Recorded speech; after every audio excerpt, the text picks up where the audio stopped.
जय हिंद, वंदे मातरम। प्यारे साथियों, हिस्ट्री का मैं सुपर फास्ट रिवीजन करवाने वाला हूँ। सिंधु घाटी सभ्यता, वैदिक सभ्यता, जैन धर्म, बौद्ध धर्म और महाजनपद काल, इन सबको मैं क्विक रिवीजन करने वाला हूँ। प्यारे साथियों, तो वीडियो को पहले लाइक करें, फिर आप क्लास स्टार्ट करते हैं। प्यारे साथियों, चलते हैं आज की इस धमाकेदार शानदार श्रृंखला प्रारंभ करते हैं। पहला टॉपिक हमारा सिंधु सभ्यता या कांस्य युगीन सभ्यता से है कि हड़प्पा संस्कृति। प्यारे साथियों, बस बने रहे, एक एक चीज़ें आपको इसमें सुपर फास्ट मिलने वाली है क्विक रिवीजन के तौर पे। देखिए, इसका विस्तार क्या था तो आप बताओगे। पूर्वी बिंदु क्या थी? आलमगीरपुर। जैसे आप इसको देख लीजिए, आलमगीर पूर्वी बिंदु तो आलमगीरपुर, और पश्चिमी बिंदु को सुतकांकेडोर, और उसके बाद उत्तरी बिंदु का था उत्तरी बिंदु मांडा यानी यम, जम्मू कश्मीर, और दायमा वो बात कहाँ तो महाराष्ट्र। ये चारों आप देख सकते हैं। प्यारे साथियों, एक एक चीज़ आपको ध्यानपूर्वक देखना है। चारों आपने इसका विस्तार देख लिया, अब इसके इतिहास के बारे में जान लेते हैं। प्यारे साथियों, इसका चार्ल्स मेसन ने सर्वप्रथम सिंधु घाटी सभ्यता के बारे में जानकारी दी। बर्टन बंधु के नेतृत्व में ही हड़प्पा ने पहली बार ईंट कब किसके नेतृत्व में मिली? तो बर्टन बंधु के नेतृत्व में पहली बार जो ईंट निकाली गई थी। जॉन मार्शल के निर्देशन में राय बहादुर दयाराम साहनी ने हड़प्पा की खुदाई शुरू किया था। हड़प्पा की खुदाई कब हुई थी तो बताओगे 1921 में। एक एक चीज़ें आपको मिलने वाली है, परेशान ना हो। काल निर्धारण में कुछ ही को जानना है। जॉन मार्शल ने जो है 3250 ईसा पूर्व से 2750 ईसा पूर्व, जबकि रेडियो कार्बन डेटिंग में क्या बताया गया तो रेडियो कार्बन डेटिंग में 2350 से लेकर 1750। लेकिन अक्सर जो है यही दोनों पूछे जाते हैं, जॉन मार्शल और रेडियो कार्बन डेटिंग वाला। तो रेडियो कार्बन डेटिंग वाला ही आपको अक्सर लगाना रहता है, 2350 ईसा पूर्व से 1750 ईसा। अब चलते हैं आगे, बात करते हैं। फिर सिंधु घाटी सभ्यता कांस्य युगीन सभ्यता क्यों कहा जाता है इसके बारे में बात करते हैं। अब हड़प्पा सभ्यता के स्थल के बारे में बात कर लेते हैं। उत्खननकर्ता इसके कौन है तो आप बताओगे राय बहादुर दयाराम साहनी थे। और किस नदी? अब बताओ रावी नदी के किनारे है। देखिए, राय बहादुर और रावी दोनों मैच कर रहा है। अब इन्होंने खोज किसकी दी तो बताओगे हड़प्पा सभ्यता। हौदा यहाँ से हड़प्पा, दा से दयाराम साहनी, और रावी नदी किनारे। अब बात वर्तमान क्षेत्र कहाँ पर तो आप बताओ मांडकोबरी जिला किसमें? पाकिस्तान में आता है हड़प्पा। साक्ष्य कौन कौन से प्राप्त हुए तो अब चलते साक्ष्य को देख लेते हैं। प्यारे साथियों, तो कुम्हार के चाक यानी शर्म आवास, उसके बाद अन्नागार जो है, और मृतिका देवी की मूर्ति मतलब मिट्टी की देवी की मूर्ति थी। ओखली और श्रृंगार, एक श्रृंगीय का जानवर का मूर्ति।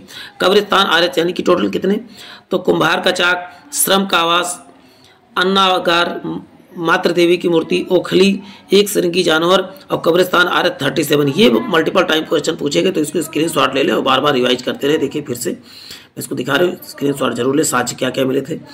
अब मोहनजोदड़ो के बारे में बात कर लेते हैं। उत्खननकर्ता कौन सा बताओ? राखल दास बनर्जी हैं।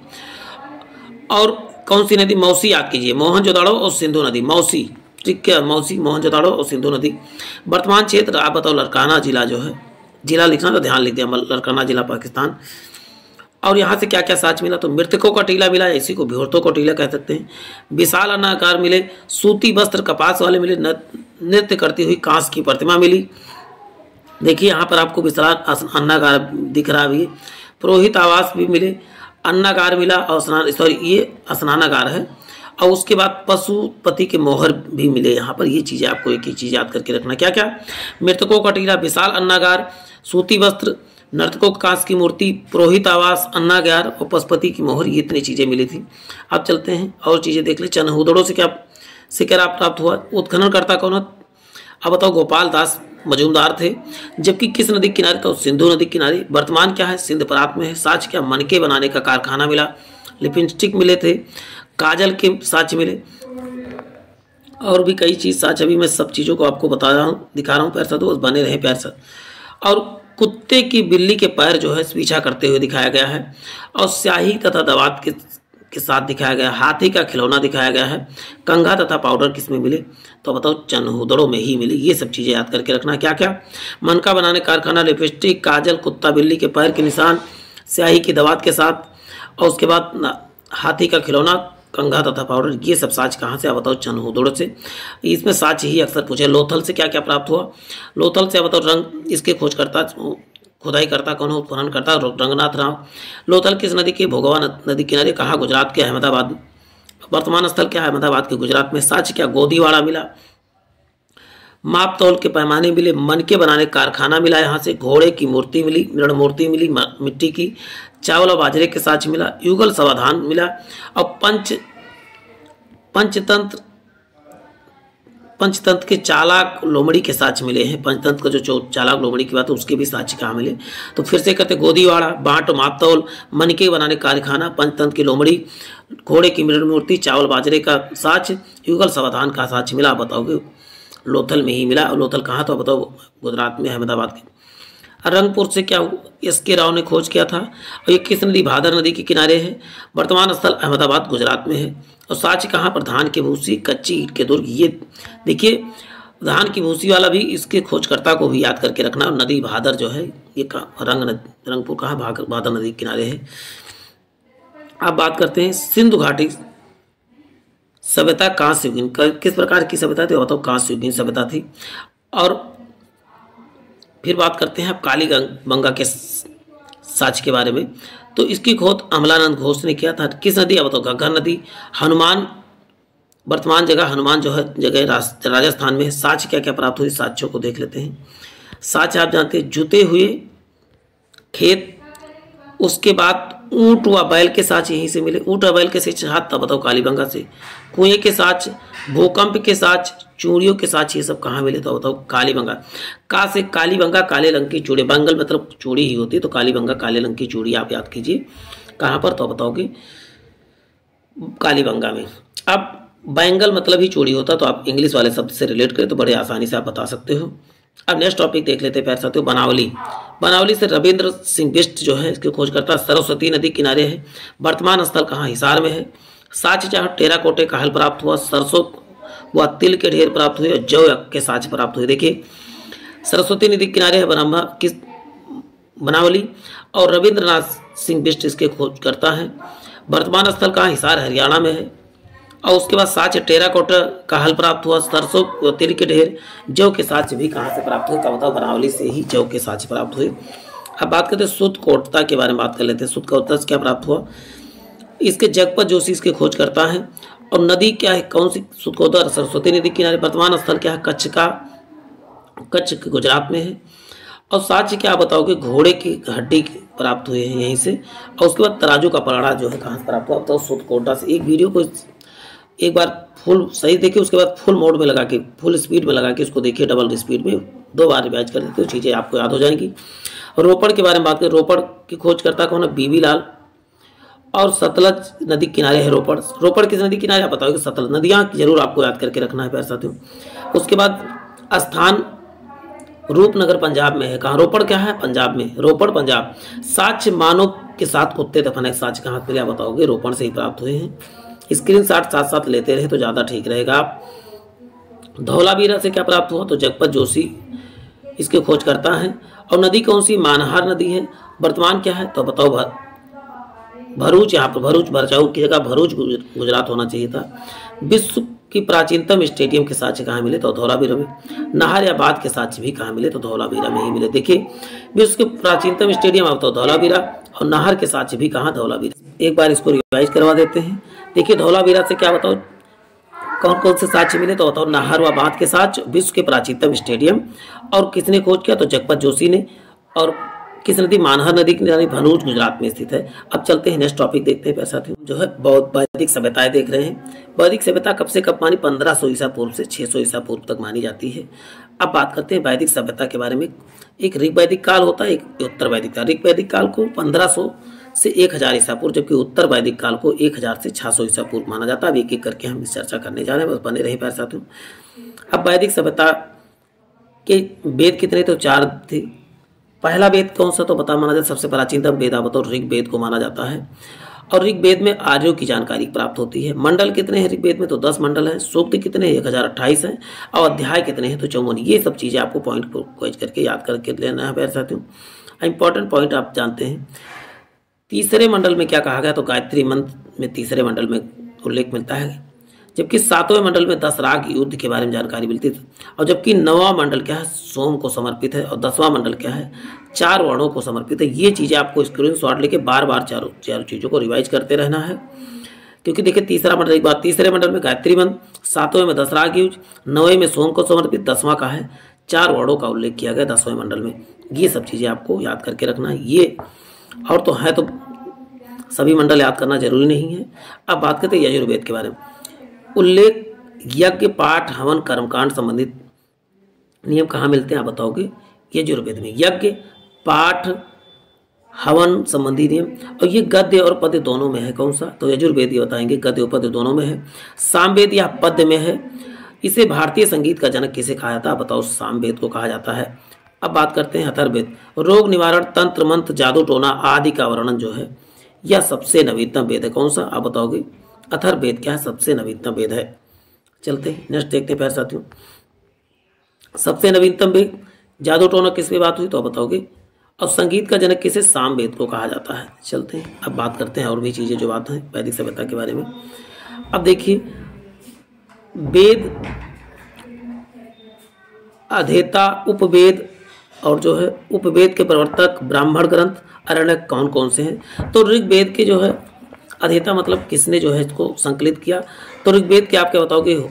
होता है होत्री है। और इसका उपवेद क्या है तो बताओ? आयुर्वेद है ऋग्वेद का।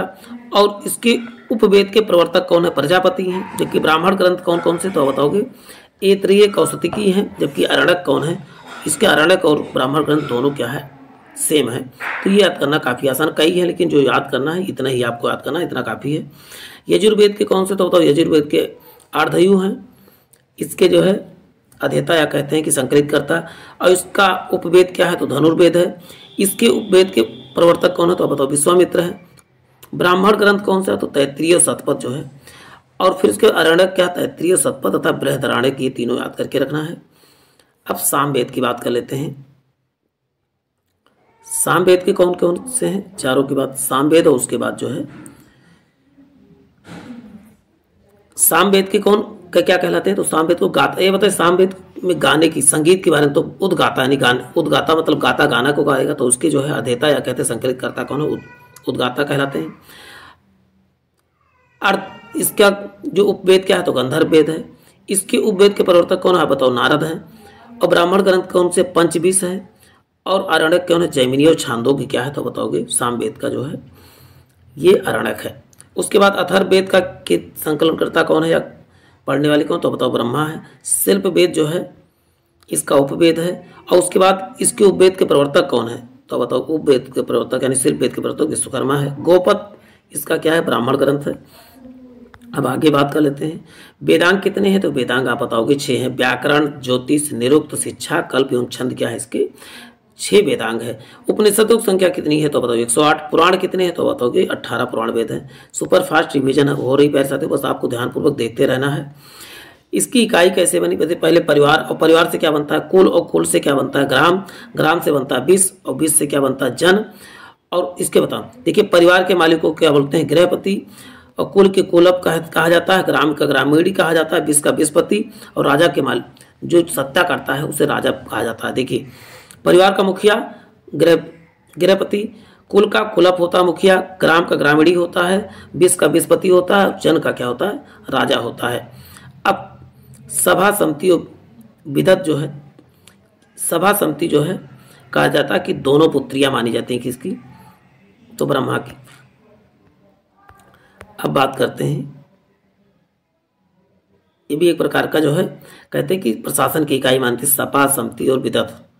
अब चलते हैं, बात करते हैं वैदिक सामाजिक व्यवस्था कैसी थी। 4 वर्ण थे, ब्राह्मण, क्षत्रिय, वैश्य और शूद्र। कितने वर्णों को बात की गई तो 10 वर्णों की बात, और 4 वर्णों की बात। और किसमें किया गया तो ऋग्वेद के 10वें मंडल में किया गया है। और व्यवसाय क्या था? पशुपालन और कृषि मुख्य व्यवसाय हुआ करता था। चलते हैं अब बात करते हैं नेक्स्ट। अब उत्तर वैदिक काल के बारे में देख लेते हैं। उत्तर वैदिक काल कितने? 1000 से 600 ईसा पूर्व। इस काल में आर्यों के फैलाव सिंध प्रांत से गंगा दोआब तक हो गया था। अब देखिए आगे चर्चा देखते हैं। राजनीतिक व्यवस्था कैसी? राजा को देवताओं के प्रतिनिधि के रूप में पूजा जाने लगा। इसमें सभा में स्त्रियों की प्रवेश को निषेध कर दिया, यानी अब सभा में जो है स्त्रियां नहीं जाएंगी। पहले सभा में स्त्रियां जाया करती थी। उसके प्रमुख यज्ञ अश्वमेध यज्ञ, राजसूय यज्ञ, वाजपेय यज्ञ, अग्निष्टोमक, 4 प्रकार के यज्ञ इसमें जो है यज्ञ का प्रचलन हुआ। और उसके बाद सामाजिक व्यवस्था इसमें कैसी थी ये देख लेते हैं। पहले ब्राह्मण, उसके बाद क्षत्रिय, उसके बाद वैश्य, उसके बाद शूद्र जो है ये यहाँ का 4 वर्णों में विभाजित था। पहले भी 4 वर्णों में था। अब बात होते परिवार कैसी थी, तो संयुक्त परिवार थी। विवाह के प्रकार कितने थे, 8। संस्कार कितने होते, तो 16 प्रकार के संस्कार होते थे। ये चीज़ें याद करके रखना है। अब बात करते हैं, देखिए आश्रम व्यवस्था के कितने, तो 4 आश्रम व्यवस्था थे। ब्रह्मचर्य, गृहस्थ, वानप्रस्थ और संन्यास, ये 4 आश्रम व्यवस्थाएं थी। और देवता कौन कौन, सर्वाधिक लोकप्रिय देवता कौन हो गए, प्रजापति हो गए। पालक और रक्षक कौन से, विष्णु कहलाते थे। पशुओं को देवता पशुपति कहलाते थे। अब टॉपिक मेरा जो है जैन धर्म और जो है बौद्ध धर्म से। पहले हम जैन धर्म देखें, उसके बाद बौद्ध धर्म देखेंगे।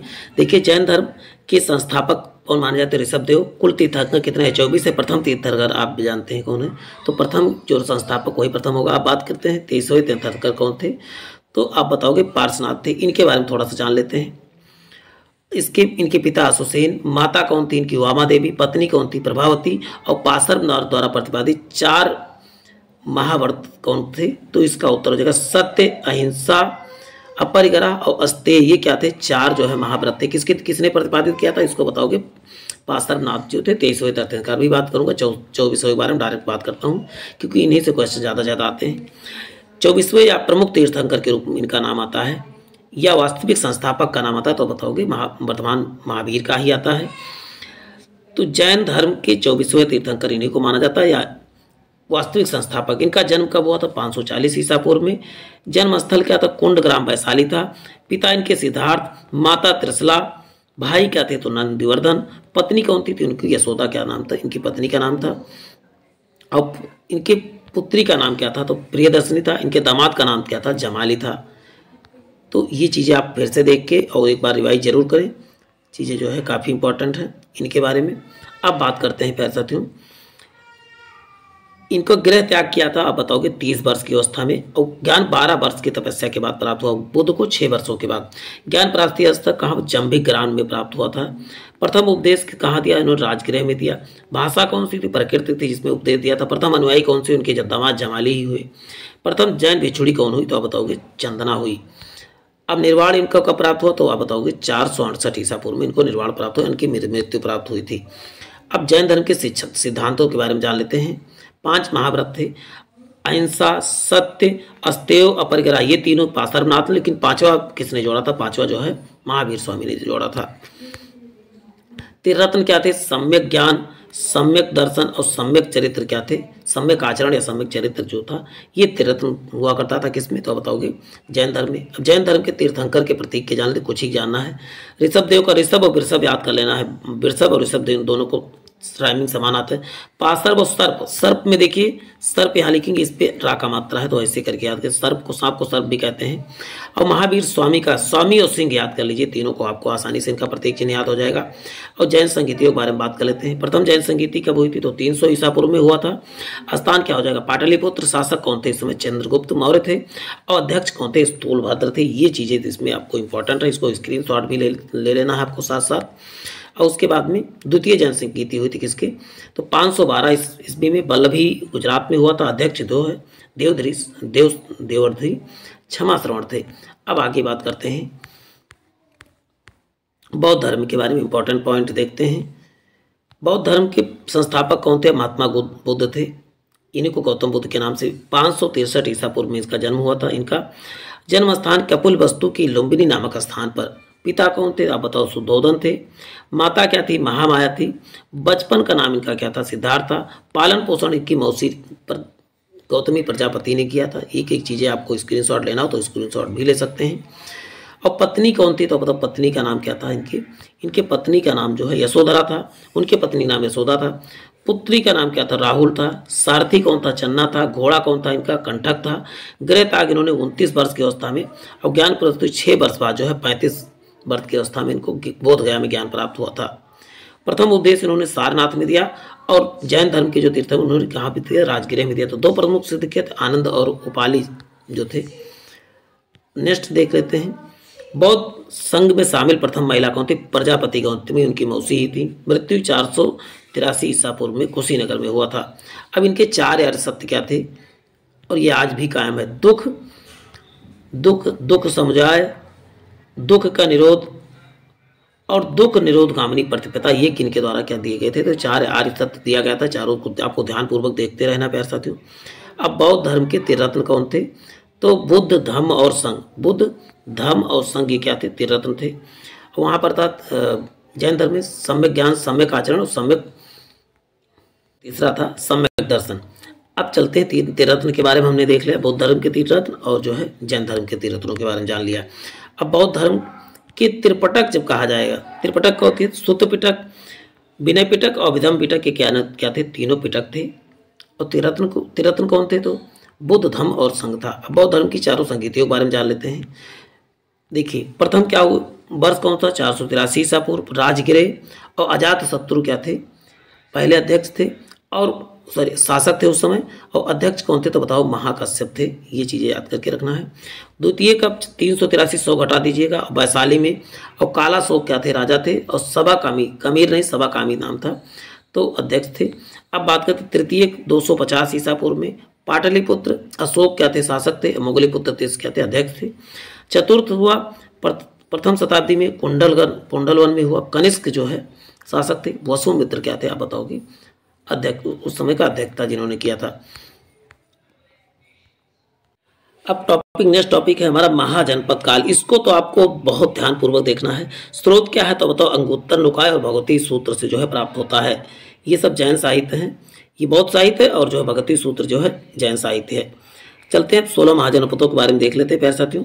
पहला क्या है तो बताओ, काशी का राजधानी क्या थी? तो वाराणसी। कौशल का क्या है? श्रावस्ती। अंक का क्या है? राजधानी चंपा। राजधानी पूछा, चेदी का शक्तिमती है। अब पूरा देख लीजिए। उसके बाद देखिए, अंग का चंपा, उसके बाद चेती का क्या? शक्तिमती या सुक्तिमती। वत्स का क्या? कौशाम्बी। कुरु का क्या है? तो इंद्रप्रस्थ से। पांचाल का है छत्र या काम्पिल्य है। और उसके बाद मत्स्य का क्या है? विराटनगर है। मत्स्य का विराटनगर। सूरसेन का मथुरा। अस्मक का पोतन या पोतली, ये जो है एकमात्र दक्षिण भारत का दिख रहा है आपको मैप में। ये देखिए दक्षिण भारत की तरफ एकमात्र जो था महाजनपद। अवंती का उज्जैन या माहिष्मती की राजधानी। गांधार का क्या? तक्षशिला था। और उसके बाद कंबोज या हाटक जो है, कंबोज का हाटक या राजपुर था। वज्जी का वैशाली था। ये चीज़ें हमने देख लिया है। और उसके बाद कुछ बचे, दोनों को देख लेता हूँ और भी महाजनपदों को। मल्ल की क्या? उसको श्रीनगर या पावा था। मगध का गिरिब्रज या राजगिर था। ये दोनों तो आपको रट के रखना है, कम से कम बहुत बार पूछा गया है। अब उसके बाद बात कर लेते हैं मगध राजवंश कौन कौन से, तो आप बताएंगे। देखिए पहला बृहद्रथ ने, उसके बाद हर्यक वंश, उसके बाद नागवंश, उसके बाद नंदवंश, उसके बाद मौर्य वंश। देखिए बृहद्रथ वंश की स्थापना, यहाँ बृहद्रथ ही गलत जुड़ गया है, कोई मतलब नहीं है इसका। हर्यक वंश की स्थापना किसने किया तो बताओ, बिंबिसार ने। नागवंश की स्थापना किसने किया? शिशुनाग ने। जबकि नंदवंश की स्थापना महापद्म नंद ने। मौर्य की स्थापना जो है आप बताओगे चंद्रगुप्त मौर्य ने किया था। इसको शिशुनाग वंश भी कहते हैं। अब बात करें सबका संस्थापक, आपने देखा यहाँ बृहद्रथ फर्जी जुड़ गया, बृहद्रथ कोई वंश नहीं है। अब आता है बृहद्रथ राजवंश, आप नहीं याद करेंगे तभी। अब आगे बात हम डायरेक्ट हर्यक वंश की करते हैं। हर्यक वंश के बारे में, हर्यक वंश के संस्थापक आप बताओ। बिंबिसार है। वैवाहिक संबंध स्थापित करने कर साम्राज्य का विस्तार किया किसने तो आप बताओगे बिंबिसार ने। राजधानी क्या? राजगिरी ही राजगीर है। अब बात करते हैं इनकी पत्नियां कौन थी, किसकी? बिंबिसार की। महाकौशला, चेलाना और क्षेमा क्या थी? इनकी 3 पत्नियां थी। किसकी तो बताओ? बृहद्रथ की, सॉरी बिंबिसार की। अब अजातशत्रु क्या है? बृहद्रथ का पुत्र हुआ। और भारतीय इतिहास का प्रथम जो है पितृहंता शासक था। ये भारतीय का पहला पितृहंता, मतलब इसने अपने पिता को मारकर गद्दी पर बैठा था। वैशाली पर आक्रमण करके पराजित किया इसने। उदयन क्या था? इसने पाटलिपुत्र को राजधानी बनाया। नाग दशक हर्यक वंश का अंतिम शासक हुआ। अब बात करते हैं शिशुनाग की, बात कर लेते हैं। शिशुनाग क्या था? शिशुनाग वंश का शासक बना। राजधानी वैशाली इसने स्थानांतरित किया। अब बात करते हैं इसी शिशुनाग वंश का, तो कालाशोक या काकवाड़ के नाम से जाना जाता था। इसने पाटलिपुत्र को पुनः राजधानी बनाया। द्वितीय बौद्ध संगीति इसी के कार्यकाल में हुई। अंतिम शासक कौन हुआ? नागवंश का नंदीवर्धन हुआ। नाग से नंदी, नाथ या महापद्म नंदी। अब बात करते हैं नंदवंश। नंदवंश का संस्थापक कौन था? तो महापद्म नंद था। जबकि उपाधि इसने कौन सी धारण की थी? सर्व छत्रांतक या एक राट या एक छत्र की उपाधि धारण की थी। एक एक चीजें। अंतिम शासक क्या हुआ तो आप बताओगे? घनानंद हुआ। अब बात करते हैं, देखिए हर्यक बृहद्रथ का बृहद्रथ, हर्यक वंश का क्या? बिंबिसार। अभी फिर से रिवाइज कर लीजिए। नागवंश का शिशुनाग, नंदवंश का कौन है? महापद्म नंद। मौर्य वंश का क्या है? चंद्रगुप्त। दोबारा आप रिवाइज करके देखिए, एक बार आप सब पूरा रिवाइज कर लीजिए कि आपको पूरी तरह से आसानी से याद हो जाए। मैं दिखा दे रहा हूँ। तो प्यारे साथियों, फिर मिलते हैं किसी एक नए सेशन में। जय हिंद, जय भारत।